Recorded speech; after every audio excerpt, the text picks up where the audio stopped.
Hello and welcome to another episode of Sports and Songs Podcast. We're your hosts, Dan and Andy. Today is December 5th, 2021. Yes. How are you doing, Andy? I'm doing well. Doing well. Yourself? Doing good. Lots of sports, lots of stuff going on. We're overwhelmed here. We are on season 3, episode number 4 here today. Yes. First of all, shout out to the Tree Frogs. Good show on Friday night. Well done. I posted a photo on the Twitter account and Facebook page. Good group. They're very entertaining, very good, and fun band to watch. They're Floyd's. Always good. All right. Yeah, we got a lot of stuff to cover. College football. So the bowl games are getting announced. College basketball, high school sports. But some baseball news. But first, the trivia. Speaking of college bowl games. Yes, trivia question. Trivia question today is, for those familiar with college bowls, is they come up with a phrase when they announce the bowl games. The phrase is the New Year's Six, the New Year's Six. And the question is, what does that mean? What is the New Year's Six? What games are the New Year's Six? All right. We know there's, there's 40, it's not the same like when we were kids either. Yes. Now there's 41 bowl games, but there's still the big six, the New Year's Six. And so the question is, what is that? We'll define that, go over that at the toward the end of the show before the music section. Yep. Andy, you want to start off with any college, high school sports? I got some other sports here. Just a second. First of all, start off with the big news here. Major League Baseball, the last hour, has announced the Hall of Fame. Now, this is not the Hall of Fame ballots we talked about a couple weeks ago. This is like what's called the Golden Ballot or the Veterans Committee, if you will. Has put 6 people in. There you got, Kitty got the news, and there's Tony O getting the phone call. Very good news. Local guys, Twins guys. Couple stats. Kitty, 16 Gold Gloves, 3-time All-Star, 283 wins, 25 Major League seasons. He also had 16 Gold Gloves. That's like Greg Maddox numbers. So then Tony O was Rookie of the Year, 8-time All-Star, 3-time batting champ, 2-time World Series winning coach with the Twins. Tony O, he should have made it earlier. He had knee issues in his career. I'm glad they recognize him here now, and I don't know what the hell kept him from putting Kitty in until now either. But so they're in. On the Mets and Gil Hodges, former manager, makes it in also. No word yet for Kitty and Gil, as far as I know, what hats they're going to have wearing going in, because they did play with different teams, so we'll see. The Golden Era ballot did put in Gil Hodges, Kitty Kaat, Minnie Manuso finally, Antonio were elected. And just Gil Hodges, if he goes with the Mets, he'd be the 3rd Met player in. Now, yes, Gary Carter is in the Hall of Fame, but he went in with an Expos hat on. So those with Mets hats are Piazza and Seaver. And Twins hats, Bert, Rodney Carew, Armin Killebrew, greatest Twin player ever, Kirby Puckett. So Tonio will be added to that list. And like I said, not sure where Kitty will go, if he'll go as a Twins or how else he'll go in, but pretty sure he'll go in as a Twin. Awesome. But so that's exciting news there on the baseball front. That's good baseball news. Going to the soapbox, not baseball related, but we are going to get to the soapbox and then kind of jump to a songs end of it here. Oh, great. The Foo Fighters announced they're coming to concert in Minneapolis. And then 3 hours later, oh, great, we're not coming because we're better than God and can change the rules, I guess. I don't know. They announced they're coming to the Twin Cities. You're going to play at Huntington Bank down on the U of M campus, the football field. Outdoor. Then 3 hours later, oh, no, we're too good for the law. We have our own rules, and you're not following them, so we're not going to let you do this. Due to Huntington Bank's Stadium's refusal to agree to the band's COVID safety measures, Foo Fighters are unable to perform at that venue. We apologize for any inconvenience, blah, blah, blah, blah, blah. This is off the Gophers page for Huntington Stadium. Huntington Bank. All individuals, regardless of vaccination status, are required to wear a mask or face covering that fully covers both mouth and nose while indoors. The lone exception would be when an individual is actively eating or drinking. Indoor facial covering requirements include indoor areas of the predominantly outdoor venues like Huntington Bank Stadium, such as elevators, restrooms, first aid rooms, enclosed premium areas, etc. All individuals are strongly encouraged to wear a mask or facial covering while outdoors in large public areas.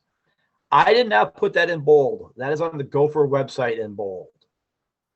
Large outdoor public areas, including open air concourses, exterior entry and exit gates, parking lots, seating bowls, etc. They are following the Minnesota Department of Health and the CDC guidelines to the letter here. And that's not good enough for the Foo Fighters. So good luck, Foo Fighters, finding somewhere else in Minnesota, because we all do that too. No one needs your money bad enough to change the rules for you for one night. You're not that important. Very interesting. They announced, Andy, the tour schedule, the dates, and the locations. Yep. And like you said, right away, this was big news. This was almost like a press release announcing the canceling. Now, I don't know how that happens that soon. Normally, if there's cancellations in a concert, you'll hear about it for those following on those areas of the internet, the various forums that follow this. But it's not a big press release news. This was pretty big news that they pulled out. And I don't know how it got to that point, but it really was shaming the Minnesota Gophers, who, in my opinion, here they didn't do anything wrong. They didn't change anything. They didn't do anything wrong. First of all, your staff, Foo Fighters, should have looked into this before you started booking arenas. Hey, you guys do X, Y, Z, and 1, 2, 3, don't you? Yep, signed off. And then also now the band comes up. And I'm saying the band. Am I throwing David Grohl and the rest of them under the bus? Yes. Because your name is the Foo Fighters. You're the face of your brand, your organization. And that includes your attorneys, your accountants, your agents, your everybody else's. But you're the face of the team. So yeah, we're throwing you guys under the bus. And it seems lately, like before COVID, like in the last 5, 6 years, and I'll say it, the Obama administration, when it became more actors and musicians involved in politics, they all kind of put themselves above it. And it's all these musicians that are like a little old, or older than us, our generation and older. The Foo Fighters. God bless them, but I love Paul Stanley, Gene Simmons, but they've gotten a little too cocky for their own britches lately. Some of the other, Bruce Springsteen's been real bad the last 10, 15 years. A lot of these other guys, it's like, you're just musicians. Shut up and strum your guitar and sing your song. I don't care what your political beliefs are. Don't put them in your music, and just keep it the way it is. But they're trying to influence that way, which, if you want to think it's the 60s and sing peace, love, kumbaya, go right ahead. I'm not buying it. Well, but their announcement really got into some heavy, what I would say, almost legal crafted words. They're using the words, we'll have to find a suitable replacement. We have to go somewhere that makes safety a priority, and things like that, where that press release really threw the University of Minnesota to the curb. And we have to reiterate, and I agree with you here. I used to be a big Foo Fighters fan, but you're right, 5, 6 years ago, they got to be really into politics. I think Dave Grohl in particular. Yeah. A lot of fans fell away from that, myself included, because of that. And this, I don't think, has anything to do with anything other than politics. This backing out. This was done on whether or not it was done on purpose or not, but it was exploited, I think, for that purpose, because they canceled. No one else canceled. These are all outdoor arenas, I believe, right? Yeah, there's a few others. There's one other one out in the Maryland area, I believe, that they are having issues with too. But you look here on their press release, when it's signed with the Foo Fighters logo, to me, I'm reading that as the 4 members of the band are saying, we're too good for you. Yeah. They could have said Foo Fighters and their management, and that put the whole group, the whole business umbrella. I'd still be upset. But I mean, you're saying it's the band. Us as the band don't like you.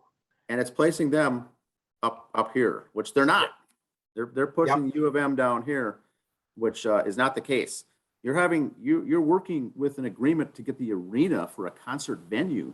They're the Right. ones holding all the cards. They're the ones in control. Huntington Bank here is in the control, and they're going to say yes to things that they're going to allow and not allow.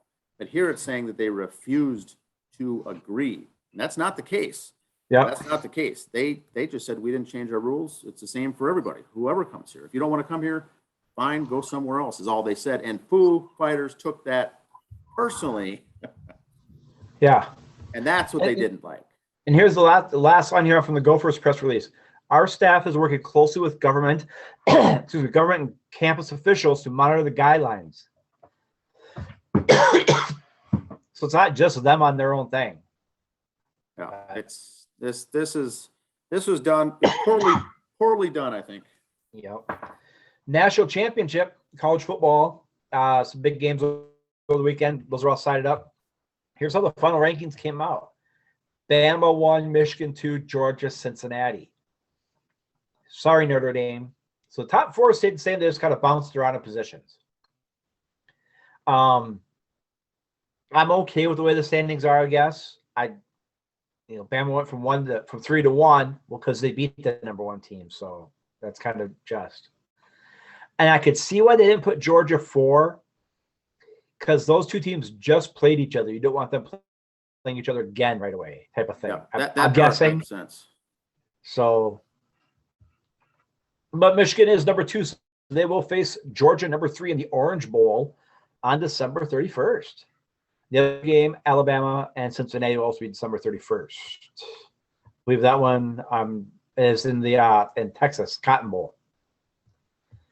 More Big Ten teams. The mighty Pinstripe Bowl, Wednesday, December 29th, in the Bronx, Maryland and Virginia Tech. The Guaranteed Rate Bowl, it's the Gophers in West Virginia on December 28th in Phoenix. The Guaranteed Rate Bowl, or the We Should Have Beat Bowling Green and Got a Better Bowl. Peach Bowl, Michigan State and Pitt on December 30th. Also December 30th, the Music City Bowl, Purdue and Tennessee. Las Vegas Bowl on the 30th, Wisconsin and Arizona State. Capital One Orange Bowl, like we just covered for the national championship, Michigan and Georgia. Outback Bowl is Penn State and Arkansas on the 1st. Citrus Bowl, Iowa, Kentucky on the 1st, and the Rose Bowl, Ohio State and Utah. I remember when the Rose Bowl used to be like the Big Ten champ and the Pac-10 champ. Yeah. And they changed it with the whole bowl championship series game, which I get. But since the Rose Bowl's not in that mix this year, they should throw it back to the Big Ten and Pac-10, Big Ten champ for Michigan, but they're in the bowl championship. We'll make it Iowa. They lost that game. They should have got the Rose Bowl. I digress. I agree. Yep. The Bison football playoffs. We're starting like football playoffs here. They did beat Southern Illinois. Now they play ETSU. Now, this is just in their bracket. They win this game, they go to the Final Four. They're not in the champion. This just their bracket. Their region, so to say. Region, yes. If you look at your 4 brackets on the thing, that's theirs. Gopher news. Volleyball. The Minnesota bracket they did have, or Minneapolis bracket, they won. They beat South Dakota 3-0. And then beat Stanford 3-0. So that's cool. So they'll face Baylor, who's the 5 seed next. And the winner of that plays winner of the UCLA-Wisconsin bracket, and those games are being played in Wisconsin. So if we could upset Baylor, we'll play the winner of Wisconsin-UCLA to keep moving on there.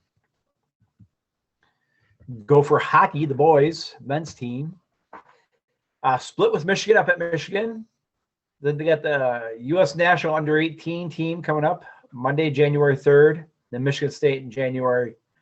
Yes, January, because as long as I can remember back to the Woog days, Gopher hockey always had most of December off because of finals and stuff like that. A lot of the teams do for hockey, so won't hear much college hockey around here for a while, but so that's where they're sitting. They're sitting 10-8. Next games will be after the first of the year. The women, their 25th season, 1 and tied, number 1 Wisconsin, so that's good. That's good. They'll play this next weekend, Minnesota Duluth. You see January 4th, the Minnesota Whitecaps at exhibition. I hate to use the word semi-pro because that sounds kind of bad, but they're semi-pro team. So not a minor league team. They're not associated with the women's professional hockey. It is our professional hockey league, the Minnesota Whitecaps. They made it to the finals last year. They're a good club. They're good to follow on social media. So January 4th will be a nice exhibition game to go to on a Tuesday night. If you're still off of school by then, I don't know. Some colleges and high schools might still be. But then they go back the following weekend, January 8th and 9th, home and home with St. Thomas. Go for basketball. Did win today against Mississippi State, 7-0 for the boys. If you look at their schedule, they're going to be 7-2 by next Saturday because they got Michigan State and Michigan. Michigan State will be here at the barn on Wednesday and Saturday at Michigan. I saw the game Michigan this weekend, basketball team. The men, just what Juwan Howard is doing there, they're just so fun to watch. So fun to watch. Then Michigan State, of course, with Izzo. Again, two very good teams there. If they get a split, I'll be very surprised. I'll be ecstatic. But I'm going to safely say they're 7-2 after this week. The gals, 6-4. They got Nebraska tomorrow, and they go to Michigan next Sunday. So we'll see how those games turn out. They had a loss to North Carolina on the first. North Carolina's women's team is pretty good too. They lost by 6. That was respectable. Bemidji did lose in soccer 4-1. So that their season is done there for the tournament. Football, like I said, the Beavs did lose last week, but here's how the rest of the finals going to see. The Colorado School of Mines didn't make it to the semifinals. Against Val State they'll play, then Fair State and Shepherd on the other side. So we'll continue to follow Division 2. Yeah, the nice thing, Andy, for football is the college bowl games are all announced. All the college D1 championship conference championships are done, and we take about a 10 to 14 day break in D1 football. It really drops off. Except next weekend is the Army-Navy game. Yes, there's always the Army-Navy game that follows, which is really all there is for college football. Big school fans. And then the bowl season starts coming in a couple weeks later. But it really gives the Division II and the Division III the limelight because both of their semifinals are on, I think, Saturday this weekend, or Saturday and Sunday, and then the following weekend is the championship. So they get to emerge just for a couple of weeks to get some primetime games on ESPN and whatnot. But they're good. They're down to the Final Four for both of those. Division II and III, they'll be done in 2 weeks. And the Division II, if you notice for the first time, the championship game is a night game, 8 p.m. Central Time for the championship game. Oh, really? Okay. Usually it's always been an afternoon game. It's going to be the night game. So. Oh, really? Yep. So D2 and 3, people, you may think of those as less or not as good, not as exciting, but to reach this level of the nationwide teams to get down to this level, you're still dealing with some incredible teams and incredible talent at this level. I don't care if it's the big schools or if it's junior college. Once a championship game, you got 2 good teams playing. So, Beaver hockey, 10-6 overall. They took 2 from St. Thomas down here in the big city. Then they'll take Minnesota State and Mankato on up home next weekend. And the gals for hockey, they swept at St. Cloud. They're up to 6-2, so they're turning things around. They're a 4-game winning streak for the girls. But Wisconsin's going to be in the town, so that could change things. Wisconsin's always tough, but if they could split there, that'd be cool. And that's the bad thing for the girls. 1-4-1 at home, 5-4-1 on the road. Men's basketball, Beaver men's basketball split this last week with Minnesota Duluth and winning at St. Cloud State. Next week, get a pair of home games with Moorhead and Northern State coming into town. Ladies basketball, women's basketball, lost their pair. And they play Tuesday at Minnesota Crookston. And then over the weekend, again, Minnesota State, Moorhead, and Northern State will be in town. The Kraken, if you recall a couple weeks ago, we said how the Kraken were off to like the worst start for an exhibition team or expansion team. Now look at them now. 7th place, not 8th. 9 wins, 2 points ahead of Vancouver. Like I said last week, they beat the top 3 teams. They're starting to put things together. I think they got a chance, but they're making it fun, and that's all you want. I expansion team be fun and competitive, which they have been. Things are looking good for the Kraken. This week they got 3 at home, so they'll really pick up a couple wins there. It's always nice when you got the home cooking for the week. Local team, the Minnesota Wild, first place. There they are, sitting good. They've been hitting on all cylinders. They're doing pretty well, 17-6-1, and they're on the road this week. They're out on the West Coast there, Edmonton, San Jose, and Los Angeles. Baseball. The only baseball stuff we really got is, except for the Hall of Fame, with the lockout going on right now, teams can still hire managers. Like the Mets are still looking for managers. Curtis Granderson's name has come up. So front office wise, Hall of Fame wise, stuff like that, you could still hire people. They cannot be in contact with the players though. The Mets did make a big signing. One last signing got Max Scherzer, since we talked last. Those of you who heard our podcast where we had Rhino on from Town Ball Tuesday, I did send Rhino a message. I have to retract something I said. Like I said before last week. Now that the Mets got Max Scherzer, I am all in favor of the universal DH. When it hits home, you got to play the cards you're dealt. Max Scherzer didn't even get a sacrifice hit last year. He was the big goose egg, the golden goose egg. So either we have Max pitch just against American League teams or something like that. I don't know, American League cities. And everybody's ripping on us. Okay, the Mets, they cracked that checkbook open for this lockout in case things change with salary caps and whatnot. Right before the lockout, the Mets are real close to signing Chris Bryant as well. And getting back to Scherzer signing, though, that's only a 3-year deal. There's been reports about Scherzer on the World Series. He had a dead arm, and he doesn't care about batting and this and that. It's a 3-year deal. Look back at the Kevin Brown signings in the late 80s with the Dodgers. A lot of money thrown at him, and they got nothing. If we get a half-decent run out of Max Scherzer 1 year, and we get DeGrom healthy for a year, it could be a fun thing to watch those two. If they come to your town for a 3-game set, and those two are pitching, buy your tickets. That's all I gotta say, because there's 5 Cy Youngs between those two guys. Was it 4 or 5 Cy Youngs between those two? Strikeouts, no hitters could happen. You never know with those guys. So if they come to a town near you this year, if we have it this year, that would be money well spent.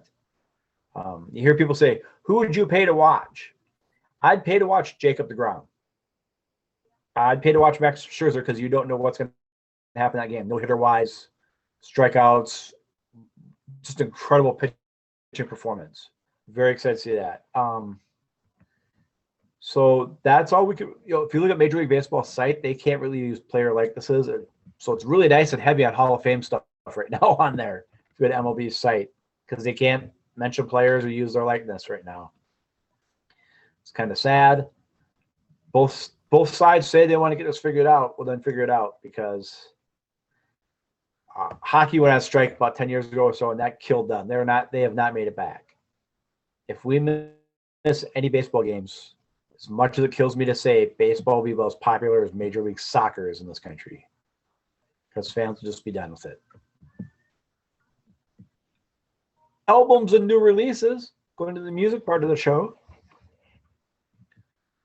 There he is, Steve Vai. He's got a new album coming out. His new record drops January 28th. Invalate. It's the accumulation of 61 years worth of inspiration and training. And just for you non-educated people like myself, I had to look up what that meant. Invalate. Inviolate. Yes, free and safe from injury and violation. I was not positive what that meant or where he was going with that, so I had to look up a definition to make sure. I'm sure it had something to do with violation, but how was he taking it? I didn't know. Steve Vai is so much smarter than I. But he's got a new one coming out. If you go to his Twitter page or his Facebook page, you can pre-order now, but coming out end of January. A lot of these concerts we have coming up and albums coming up here. It's kind of like Christmas shopping online. Pay attention. These are for Christmas shops. New album coming out by Volbeat, Servant of the Mind. It was written entirely during lockdown. Servant of the Mind is their 8th album from the Denmark band Volbeat. Their 3rd since 2016. I like these guys. I like their sound. They're a little different. Kind of reminds me more of 80s metal than today's metal. So Volbeat's a very good listen. Now we get to the concerts. Catch Mike down at the Ridgemont Mall. Mike DeMont if you need tickets. Concerts coming up. 93X's Nutcracker. All these concerts are from 93x.com. Nutcracker with Evanescence and Hailstorm on December 7th. Gwar, December 9th at First Avenue. You got your pen and paper out, Dan, for these next few now. These are kind of talking to you on some of these. Trans-Siberian Orchestra. Nice. They're, to me, I got nothing against them, but they're one of those bands, either you like them or you don't. And they've just never done anything for me. I don't know why. Nothing. But a lot of people love them. And Yeah, people. great. They're always in town around Christmas They time. love the live show. Great live show. I'm personally not a fan, but people that Yeah. love them big time. Yep.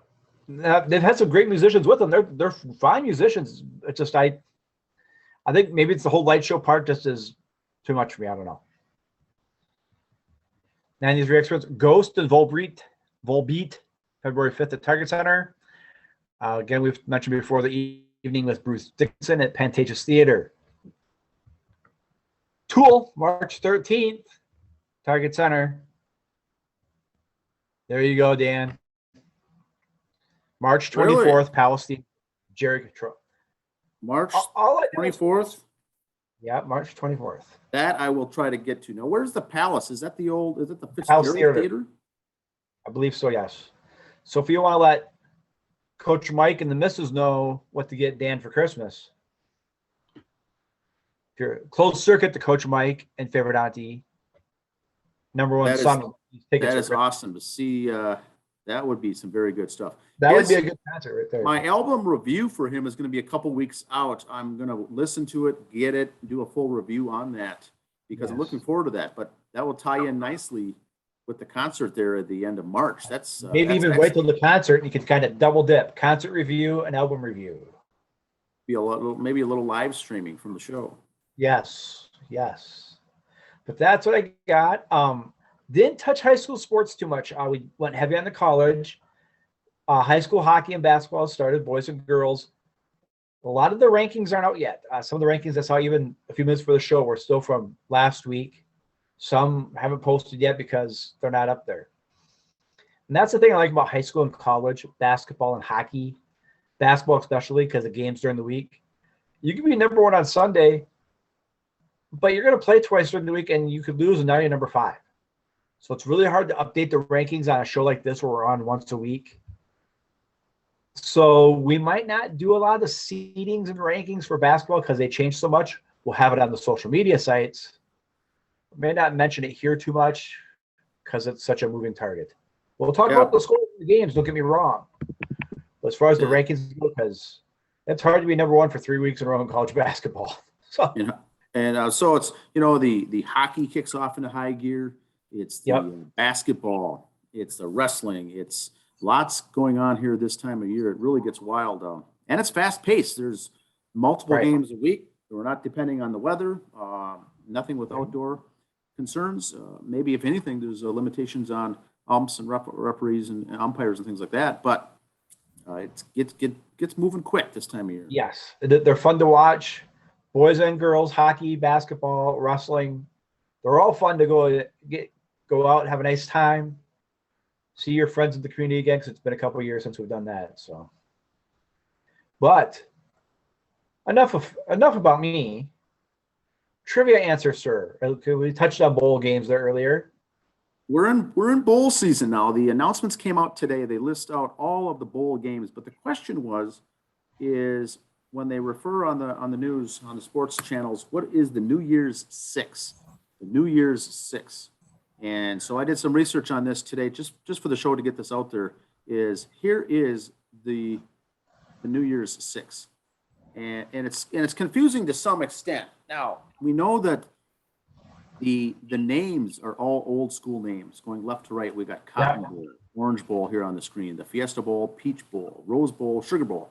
Those are the basically they're calling them the big daddies. Now they all have corporate sponsors, so none of them are by themselves anymore. They're all with the corporate sponsorship, but they call them the New Year's Six. The confusing thing is these are not all New Year's games that are on the New Year's Day, which is confusing to some, thinking that these are the big games that you want to be playing on New Year's.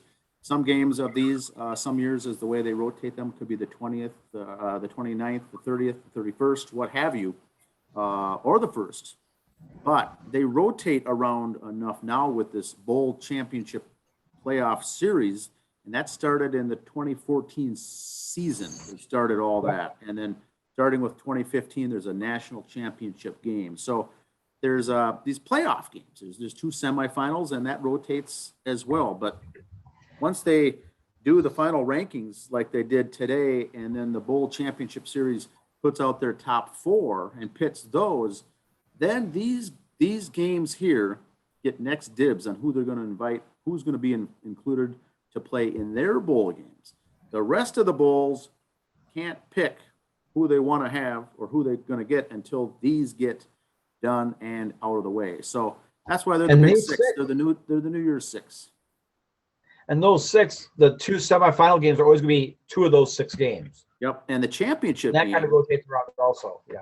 Is sometimes not part of any. This year alone, they're playing the championship game in Indianapolis, Lucas Oil Stadium. That's none of the bowl games, none of the bowl venues. But the national title moves around. But the semifinals will always be 2 games of these 6, and they're going to move around. So this year when they had the top 4 announced, they already knew 1 was going to play 4, 2 was going to play 3, and that takes 2 of these bowl games out of the picture. So the remaining 4 really get first dibs on the best remaining teams out there, however they want to do it, to do their picks and their invites for the bowl season. Once they're done, then all the lower hanging fruit, we call it, in the bowl series can go and pick their teams. And as of today, we've got those 41 games all sliced and diced and done and scheduled. And so 82 teams will be playing, or 84, I guess, this year. But that's the New Year's 6. It doesn't mean they're all played on New Year's.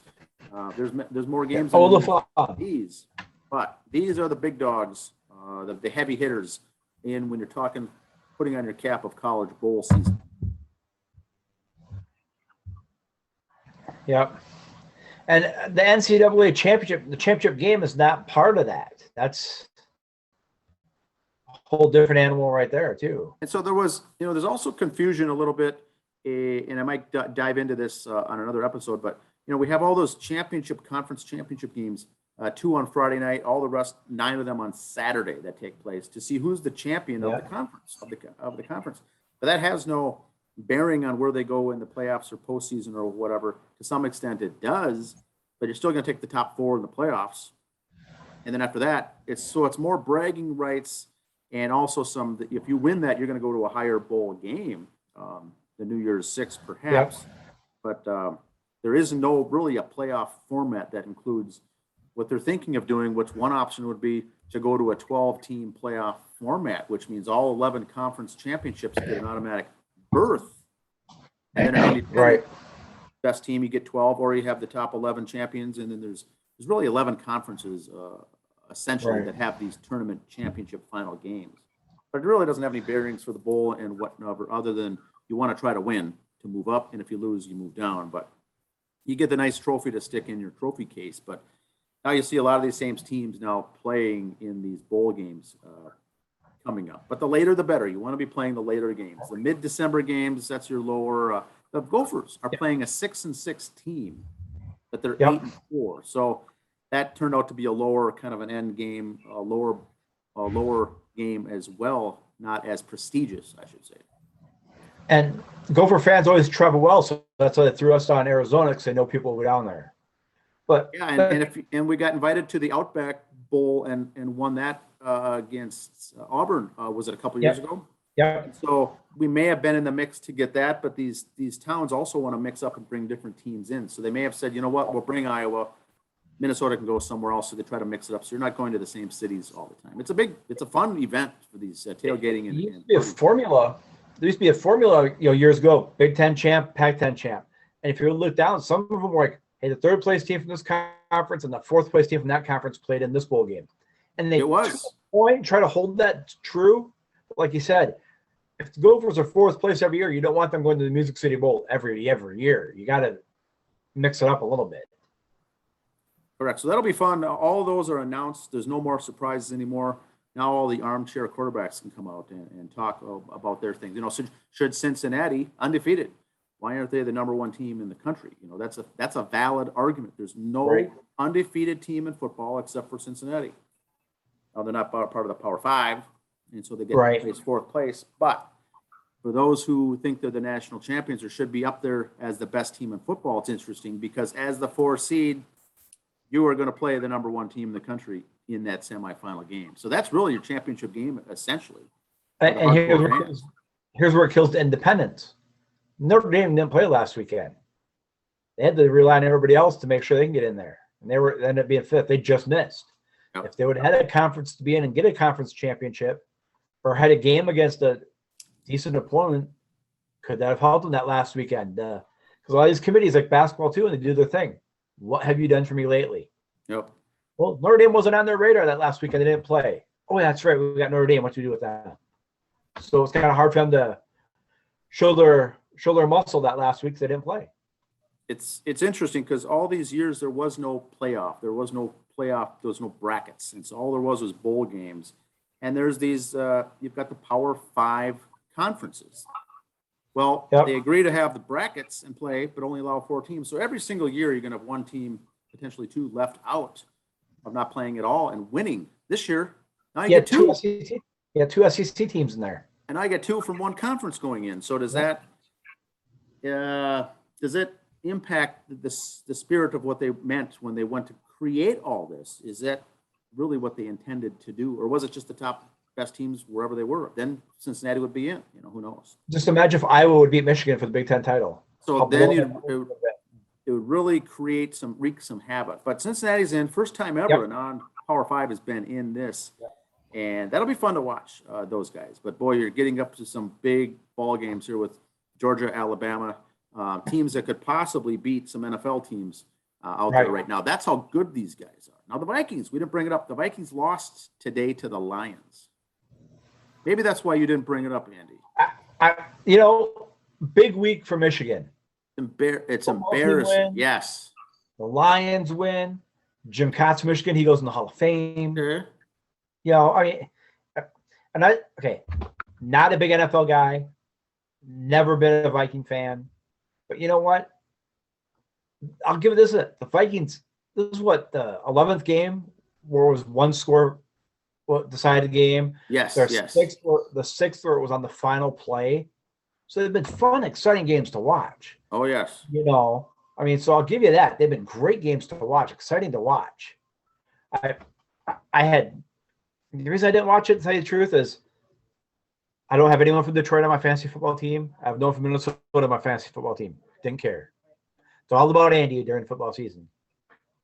I had it on a little bit this afternoon, and quite honestly, before it started, I thought that if this is a game the Vikings are going to lose, this could be the game they lose. And sure enough, they were behind, and they got ahead, then they were farther behind, and it went back and forth. Ended up losing. So not surprising, but Thursday's game. Yes. Thursday night football is going to feature the Steelers at Minnesota to play the Vikings in a big matchup of what 2 teams, Andy? Well, the Steelers tied the Lions a few weeks ago, and the Vikings lost to the Lions. So the Lions have lost every game they played except 2. One they tied against the Steelers. One they lost against the Vikings, and those 2 are playing head-to-head. So there's some comedy involved for Thursday night's game. And you look at the Vikings team. Look at the numbers. Take away the record. Kirk Cousins, arguably one of the best 4 quarterbacks in football right now. Our receiving core, I'll put them against any team's 2 receivers in the league right now. A healthy Dalvin Cook, top 3 running back. Our defense, I think me, you, and 9 other guys could probably do a better job. Because how could you have that great an offense number wise and be 5-7? That's Imagine all the I record gotta if they say on would that have one. won all those final minute games. If you win all those, imagine what the record will be, or if you lose all those. But they're right in the middle of the pack. But it is what it is. Yeah, I saw that. Was it before today's game? They'd won 2 on the final play and lost 3 on the final play. Okay. Or something like that, 3 or 4 on the final play. So they should have a couple, 3 more wins. But like I said before, Yeah, it's interesting this time of year. We're getting deep into the season and things are shaking out. And some of the poorer teams now are looking ahead to that all-important NFL draft in April, who they can get. Now, album review, Andy. Album review. Here's what I've got. Skid Row, 19. Whoops, here we go. I got to change this here. Share that. I'm going to share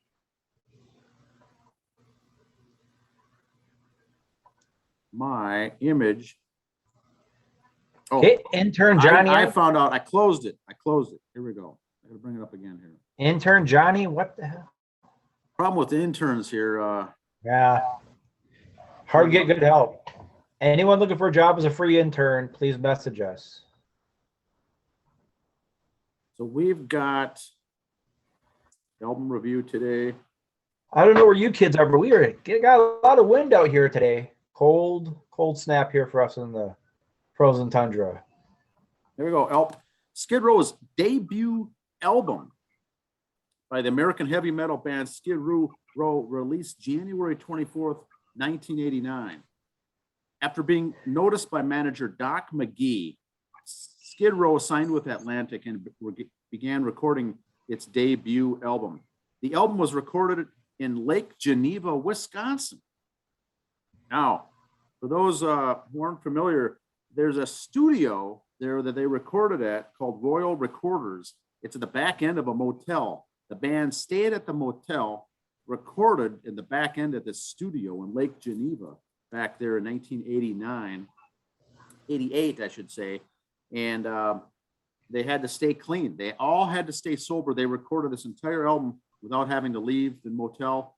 No riffraffers around to get in their way, and they were kind of secluded there in Wisconsin.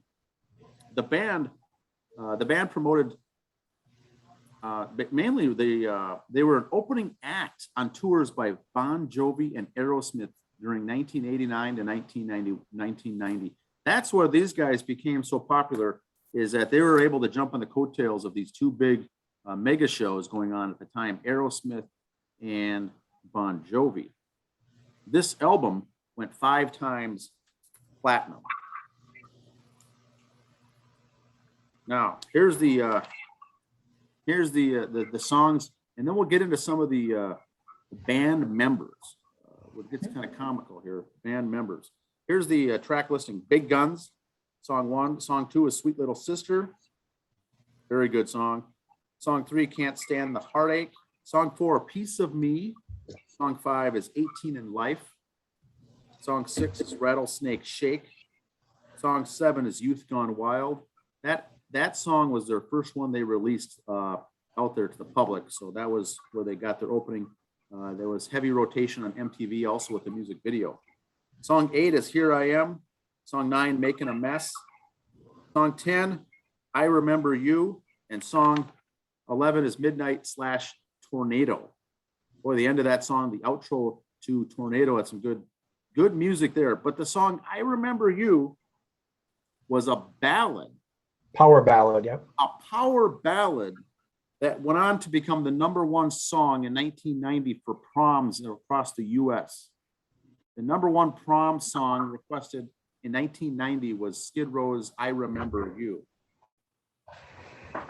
Now, the guys that wrote it together refused to put that song on this album. They said, no, it's a good song, but we're not putting it on the album. We're going to be known as a chick band, they said. Yep.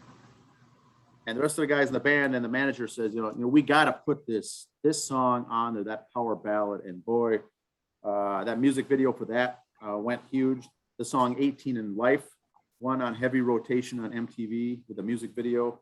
And then they released Piece of Me, also released as a promotional single. So they got 4 songs released. And the total album length, 39 minutes, 28 seconds. Now, into the more interesting things. Skid Row was formed in 1986 in Toms River, New Jersey, when guitarist Dave the Snake Sabo met bassist Rachel Bolan. Now, Rachel Bolan is not his real name. That's a man named Rachel. It's a combination of Richard and something else, and he made the name Rachel, combined the two, and was known as Rachel. He met him in a local guitar store where Sabo worked. As they started sharing similar musical influences, they began rehearsing in Bolan's parents' garage, and then guitarist Scotty Hill came in, who was playing from a previous band, and then they got the drummer, Rob Afuso, I'm not sure the pronunciation. Abuso. What's that? I think it's Abuso.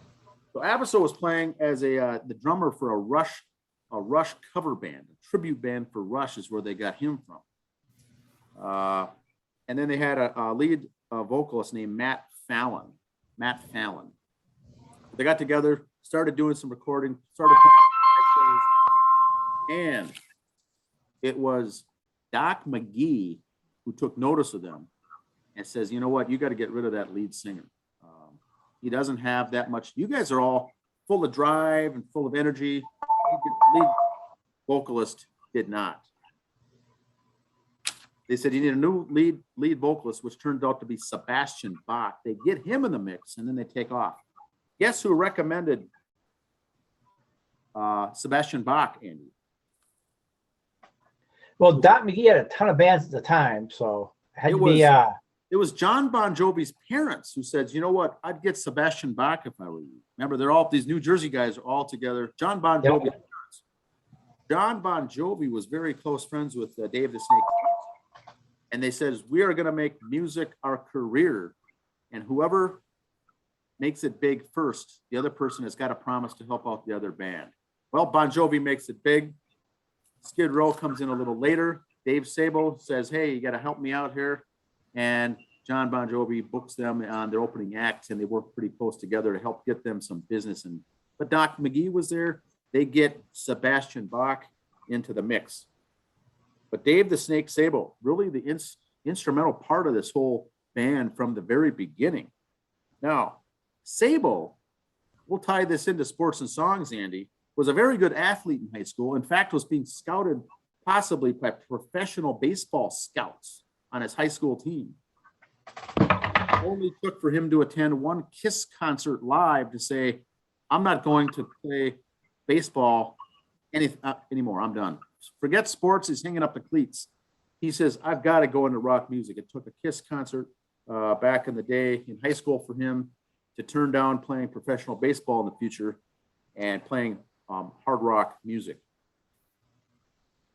Afuso is the drummer, Rachel Bolan on bass, Scotty Hill guitar, Dave the Snake Sabo guitar, and Sebastian Bach once again lead vocals. Now, when they did the 20th anniversary edition of this came out, the 30th edition anniversary deluxe edition, they do a cover of Kiss. They play Cold Gin live on one of their songs in concert that you can get if you get the anniversary 30th edition of this.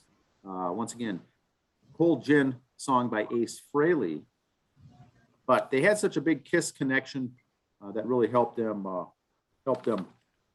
blossom.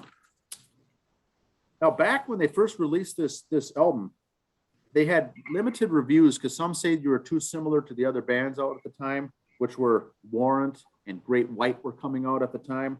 They said you got to be a little more different. Some critics said this is really good. It's powerful stuff. It's heavy metal, but it's just different enough. And so they had just enough of a different feel to do this. Now, when they started touring, remember they opened the opening act for Aerosmith and Bon Jovi those years. And then they started, part of their tour included an appearance at the Moscow Music Peace Festival in August of 1989. Skid Row played in front of 70,000 fans. But the event was organized by Doc McGee as a penance as part of his conviction for drug smuggling. Doc McGee had a prison deal, and he reduced that and got a plea out of it and says, I'll organize and make some money for a peace festival in Moscow. Yep. That. So they put together all these bands. Skid Row pushes in there, and McGee was able to do this and featured basically artists that were managed by him or his brother. And then they opened up for Aerosmith on their Pump tour. That lasted a year. Now, at one concert in Springfield, Massachusetts in December, a fan threw a bottle on stage during a Skid Row set during the concert. Well, upset, Sebastian Bach picked it up and threw it back into the crowd. Well, it hit a 17-year-old female fan in the face. The incident was filmed by a different fan. Bach was arrested after the show. He was set free on $10,000 bail and received 3 years of probation. So they had some issues, but it's kind of wild stuff. But Sebastian Bach came in later into the band that really finally moved them up. This album went 5 times platinum, Skid Row. But I didn't know what influence that Dave the Snake Sabo had in this whole band. It's basically his. The songs are written and composed by him. Sebastian Bach is the vocalist. Yep. But if you look at writing, Dave Sabo credits, Bolan also, Rachel Bolan. They really are the two connected the chemistry here for this band. Dave Sabo, no relation to Chris Sabo, but Dave Sabo's dad, Matt, was a professional tennis player. Oh, he was athletic, yes. Yeah, he was a very good baseball player, very athletic. But I found it interesting that he got in after going to that KISS live show in his high school years and says, professional sports is not for me. I'm going to get on stage. And he did it. Did quite well. You mentioned the Moscow Music Peace Festival. A couple stories about that. First of all, if you can find it online on YouTube, you can find any of it on YouTube. Cinderella's performance during that was the best. Because I'm a mark for Cinderella. I love them. That was very good. But the whole thing about that concert was this whole, by God, kids, you should be straight edge, no drugs, no drinking, anything else. There was more drugs and drinking on that plane flight over to Moscow than there was at Woodstock, okay? The stories I've heard, there was so much drugs and drinking on that flight that everyone's like, oh, we're all so perfect, happy little straight edge. No, we're here just making a check. But it's a great concert. It was kind of like a live aid of heavy metal. Yes, yes. But Cinderella's concert performance was great on that because they were just up and coming. So they had, balls to the wall on that one. A lot of good performances on that if you could watch it. Really the worst performance on that was Bon Jovi's, to tell you the truth, because they had a lot of the harder rock bands on there.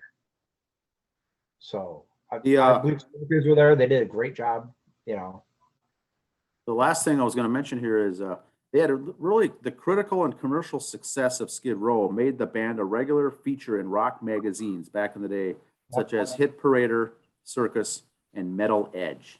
They were in the write-ups, the articles, the reviews.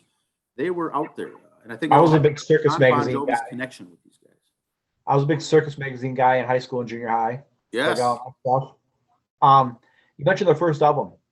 2 of the 4 songs they released were ballads. That's why they did Peace With Me at the end to kind of save that hard rock. No, really, we're not. Because they were getting to it first. Yeah, they did Youth Gone Wild. Then the 2 ballads come out, and they were kind of getting compared to Night Ranger. Hey, you call yourself a rock band. What's with all the ballads? They kind of had to go, okay, rock song, please. Because nothing against Night Ranger, but look at the songs they released, then listen to some of their albums. They released this is another one, Andy, that I like more of the songs that are never released on this album than the songs actually Yes. that were released. The good ones are the ones not been released. The heavy, there's some And wild part of that songs. is part of that. I think for me too is I agree. I like the other songs. I think I just got overkill on those other four. That's why I just got sick of them. You know. Yeah, they got really heavy rotation on MTV and where they're played a lot, but that also helped them. Right. But I could fast forward through the songs if I hear them on my CD player now on the Sony Walkman. I'll fast forward. Yes. That's Fast all I've forward. got for album review this week. Skid Row, a little Sebastian Bach. Yes, he's still going strong on solo tour. I don't know how. Like I said, I believe he still does a lot of Skid Row songs. So I don't know what the deal they got financially with that. Well, Skid Row, if you look on their website right now, they do have tour dates coming up for this next year. So they're still playing. I'm not sure who's all in connection with who the band members. Sebastian singing or what? But yeah, I don't know the details to that, but certainly look it up if you get a chance if there's fans. all right, that's all I got. That's all I've got too. Have a good week, everyone. We'll get into some little D2, D3 football previews this next weekend. Yes, we will. All right. Thanks. See ya.